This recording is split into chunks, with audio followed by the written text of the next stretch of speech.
12 ঘন্টা নিখোঁজ থাকার পর গ্রামের একটি পুকুর থেকে মৃতদেহ উদ্ধার ঘিরে চাঞ্চল্য সালারের দক্ষিণ খণ্ড গ্রামে। এমনই এক ঘটনার সাক্ষী থাকলো সালারের দক্ষিণ খণ্ড গ্রাম। ঘটনা মুর্শিদাবাদ জেলা সালার থানার অন্তর্গত দক্ষিণ খণ্ড গ্রাম। পরিবার সূত্রে জানা গিয়েছে, বৃহস্পতিবার দুপুরের খাবার খেয়ে নিরঞ্জন ঘোষ বাড়ি থেকে বেরিয়ে আসেন। প্রত্যেক দিনই তার এই রুটিন ছিল। দুপুরের খাবার খাওয়ার পর বাইরে ঘুরতে যান, আবার সন্ধ্যা হলে বাড়ি ফিরে আসেন বলে জানিয়েছেন মৃত নিরঞ্জন ঘোষ স্ত্রী বন্দনা ঘোষ।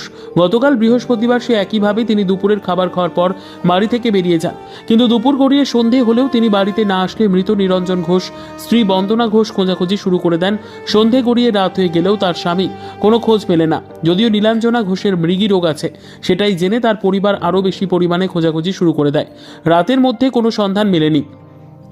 সকাল হতে না হতেই নীলাঞ্জনা ঘোষের বাড়িতে একটি দুঃসংবাদ আসে। এই যে বন্দনা ঘোষের স্বামী নীলাঞ্জনা ঘোষ গ্রামের একটি পুকুরে তার মৃতদেহ পাওয়া গেছে। তারপর খবর শোনা মাত্রই কান্নায় ভেঙে পড়ে মৃত নিরঞ্জন ঘোষ পরিবারের লোকজন। ঘটনায় সালার থানার পুলিশ খবর পেয়ে মৃতদেহ উদ্ধার করে দেহ ময়না তদন্তের জন্য মর্গে পাঠানো হয়েছে। মিনিট 5 আগে আসার পর দেখছি এখানে জুতোটা পড়েছিল। এটা কালকের মানে মোটামুটি 12:30টার দিকে ঘটনা।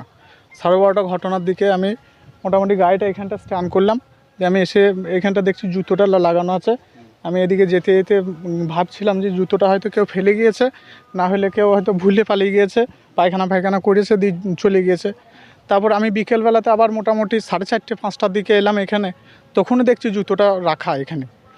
দেখছি জুতো এখনও কেউ হয়তো মনে নেই, লি পালিয়ে গিয়েছে, মনে নেই, এখনও ভুলে গিয়েছে। দিয়ে তারপরে ঘটনা আমি সকালবেলাতে ঘুম থেকে উঠি শুনছি যে মানুষ জলে পড়ে আছে, তাকে কি করে বুঝবো? না আমি জলে মানে সকালেও এসেও দেখেছি, মানে জলগুলো মানে এইদিকে পরিষ্কার হয়ে আছে। বিকেলবেলাতেও আমি দেখছি ওদের পাড়ারই একটা লোক আমাকে বললো যে জুতো এখনও নিয়ে যায়নি, সকাল থেকে পড়ে আছে জুতো। আমি না জুতোটা সকালবেলাতে শুনলাম নাকি ওরই জুতো পড়ে আছে, ও জলে যে ভেসে চলে গেছে।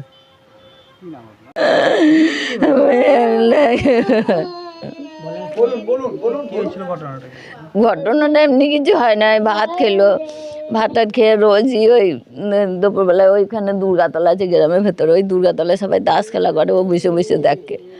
তারপরে সন্ধে লাগে, তারপরে সন্ধেবেলাতেই বাড়ি চলে আসে। আবার একবার ওই আসন দিয়ে ওই পাড়াটা দিয়ে ঘুরে আসে, দিয়ে সন্ধেবেলা লাগে, সন্ধে না লাগতে আগেই বাড়ি চলে আসে। তারপর আমি দেখছি যে না বাড়ি এলো না, পাতলা পরে একটা গেঞ্জি পরে গিয়েছে, শীত করছে, কোথায় গেল? তখন ওই গ্রামের ভেতরে খোঁজ করতে যাই, সবাই বলছে হ্যাঁ খানিক্ষণ পরেও ছিল, 4টের সময়তেও ছিল। আমি বলছি তাহলে কোথায় গেল? আমি কিছু মনে হয় ওই আশ্রম গিয়েছে, তাহলে মনে হয় আসছে।